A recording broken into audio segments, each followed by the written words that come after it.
the Islander Monster in orange versus the Seiko Monster in orange.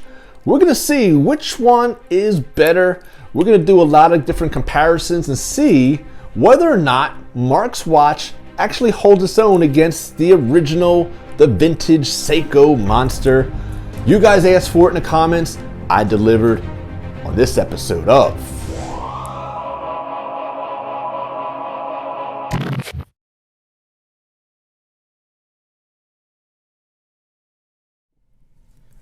Alright, so you guys asked for the comparison between the two orange monsters, and here it is. We've got the Seiko Monster versus the Islander. So let's just see these two head to head here, side by side, and you can see that there's definitely a lot of differences and also similarities.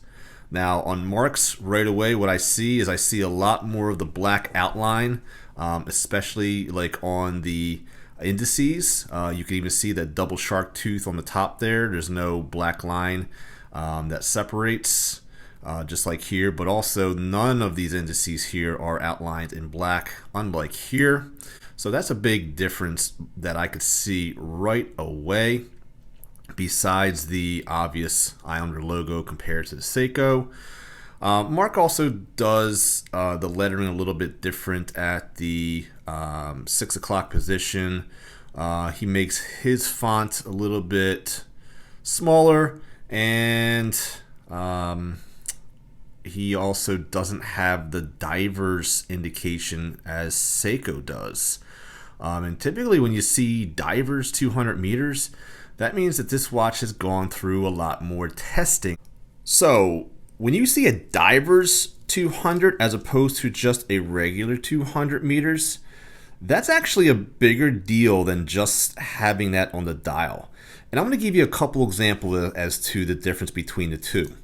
So for one, when pressurized testing, every single diver's indicated dial will get tested, as opposed to a regular 200 meter automatic or 200 meter watch. As they're going down the line, a random sampling will then be pressurized. So this one here may not have been pressurized, but the one before, the one after could have been, whereas every single one of these has been pressurized. That's one. What I think is even more impressive is the fact that when they pressurize these two watches here, this one is actually going to go 25% over the rated value for 2 hours. So this one gets pressurized to 250 meters.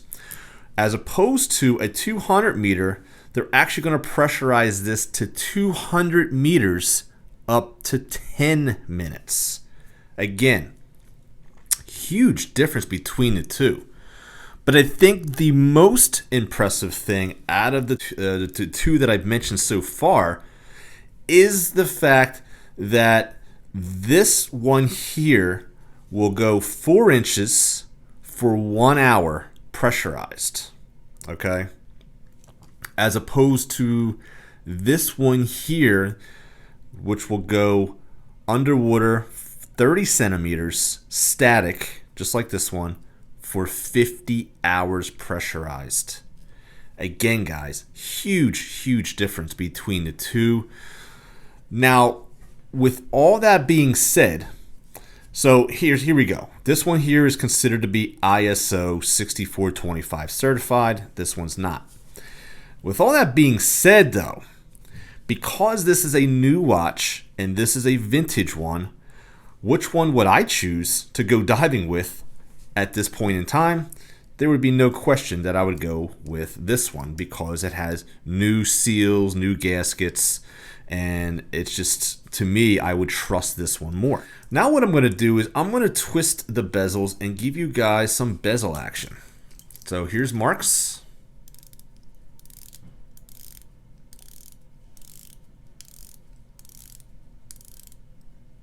Very little back play, actually. Very good tactile feel to this one. It does feel like a typical Seiko, to be honest with you. But yeah, very little back play. And then here's a vintage Seiko Monster little bit of a different sound. Again, a little bit of backplay. Not too bad. I mean, considering the fact that this bezel is a lot older, it actually has a good feel to it, and there's very little backplay. So I'm impressed. So, I mean, I hope that after multiple years, this bezel feels like this one, because to be honest with you, comparison between the two, very, very close. So very impressive by Seiko there. I have to give them some props on that. Now, when we take a close look at the handset, we do see the shark tooth hour hand. Now the minute hand actually, or I'm sorry, the second hand is actually different between the two watches. I actually like the one on the Seiko. Not that I don't like the one on Mark's Islander. It is similar, but the one on the Seiko is pretty sharp in my opinion. So I do like that one, because I also like that counterbalance at the bottom here, as you could see. And Mark's minute hand is a little bit thinner as well. So again, very minimal differences with the dial. We'll take a look at how we can flip the date here. Very smooth, very precise. And then here's the day of the week, Spanish, just like that. And then the Seiko does the same thing. So we're going to pop it out one. This is a non-hacking movement, by the way. The Seiko here is actually using the 7S26 movement, non-hacking, non-hand winding. Again, you're looking at very precise movements. No issues here at all. Very, very nice. So I'm going to put these two watches on a time graph, and I'm going to show you the difference between the two watches.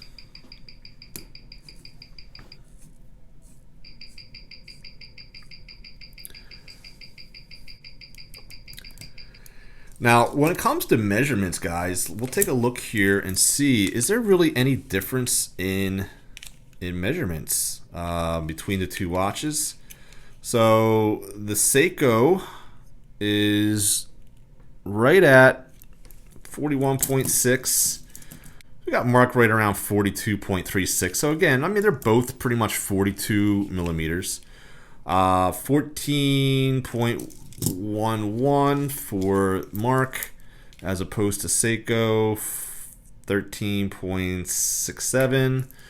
And then we go back to the lug to lug here, and we're looking at right around a 47.5 for the Seiko, and with Mark we're looking at a 47.42. Not too bad. And then of course our lug width right at a 20 millimeter, pretty much 19.8. And then the Seiko Monster is pretty much right at 19.9. So very, very, very similar dimensions indeed. Let's do a Lume shot to show you guys the difference between the two. Is there really any difference at all? Let's take a look.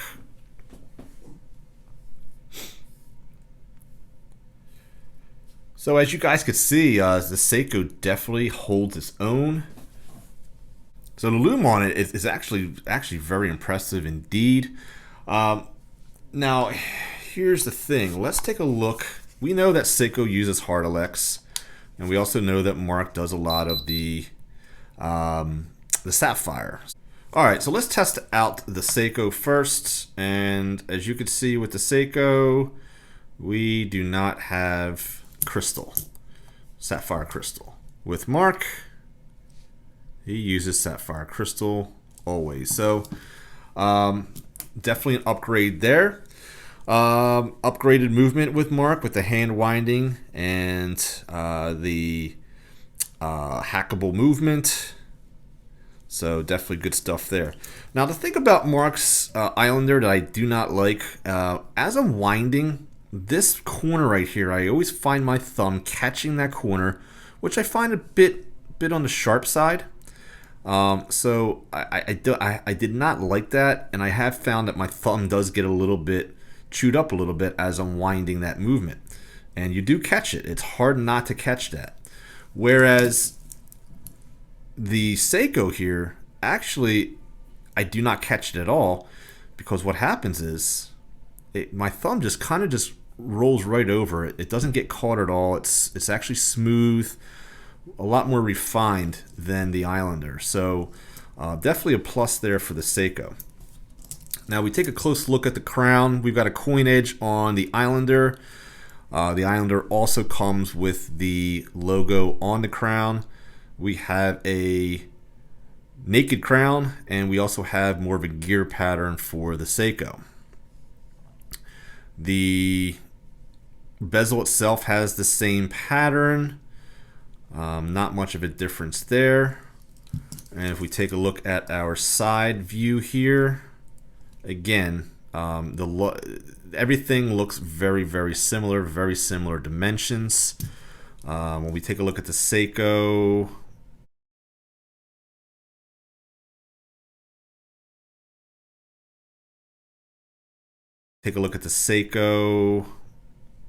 the bracelet does not stick out with marks.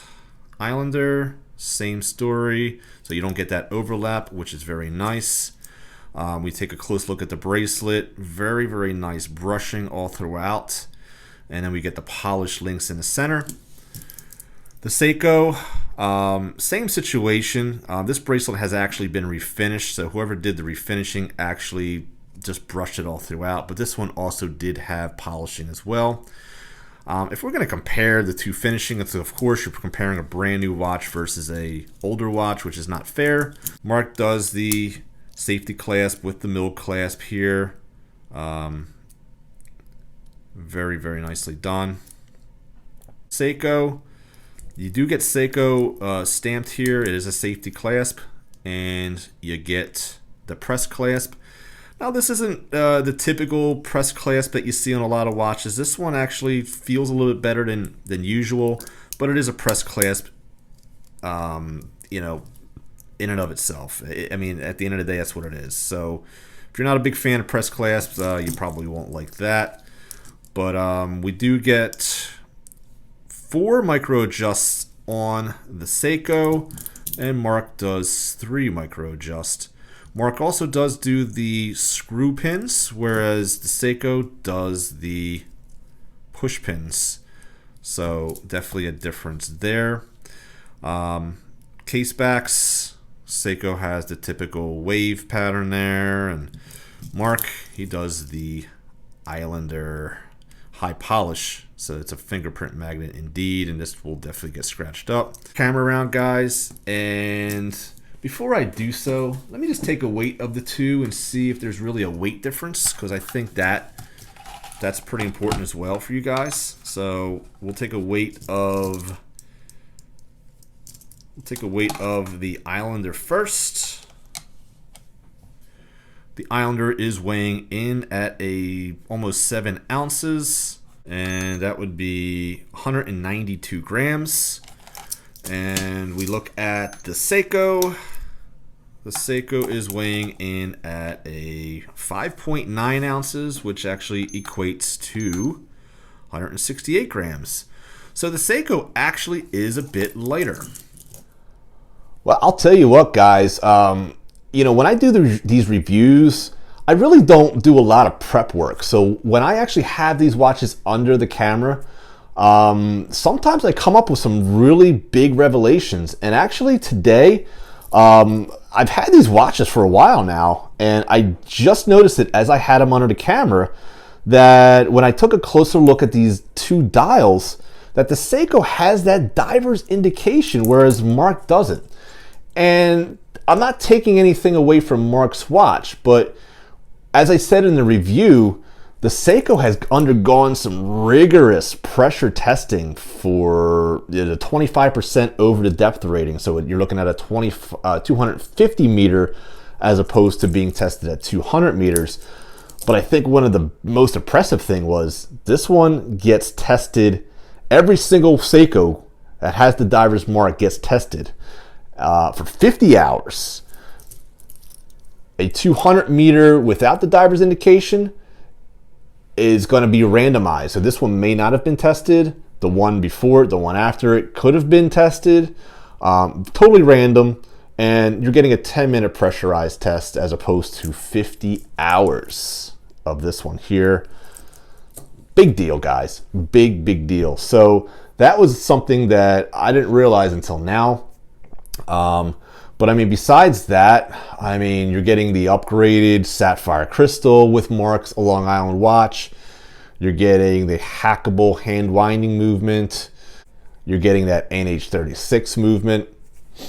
The Lume on both watches are actually very similar. Very impressed that Seiko is still holding up very well with their Lume Bright. The Lume Bright Lume that Seiko uses is really proprietary and it just glows for years to come. I thought both bezel actions were actually very similar, and I actually expected a newer watch to have better bezel action, but it really was very, very close. Looking at a vintage Seiko, I could tell that the watch is built very well, and it's still, you can still see the brushing on it, and it's really done well. So I mean, you know, not a huge advantage there. I mean, you're just getting a newer watch with marks. So at the end of the day, Mark's watch did not trample all over the Seiko as I thought it might, and I think the biggest telltale sign for me was that diver's indication. That to me was very impressive and something that you can't take away from Seiko. But I think at the end of the day, guys, if you're a purist, you're a collector, you definitely want the Seiko, even though it's going to be more money. At the end of the day, the watch is only going to go up in value because these are very collectible. But if you are money conscious, you want the look of a Monster, but you don't care about the collectability, you don't care about the resale, you don't care about the horology, then you're going to go after the Mark's watch, the homage, because it looks like one, it feels like one, and at the end of the day, you're getting that Monster feel for a discount. So that's my 2 cents, guys. You can keep the change, and always remember that there's always time to be kind to one another. Please take care of each other, and I'll see you guys next time on Average Joe Watch Reviews. God bless, my friends.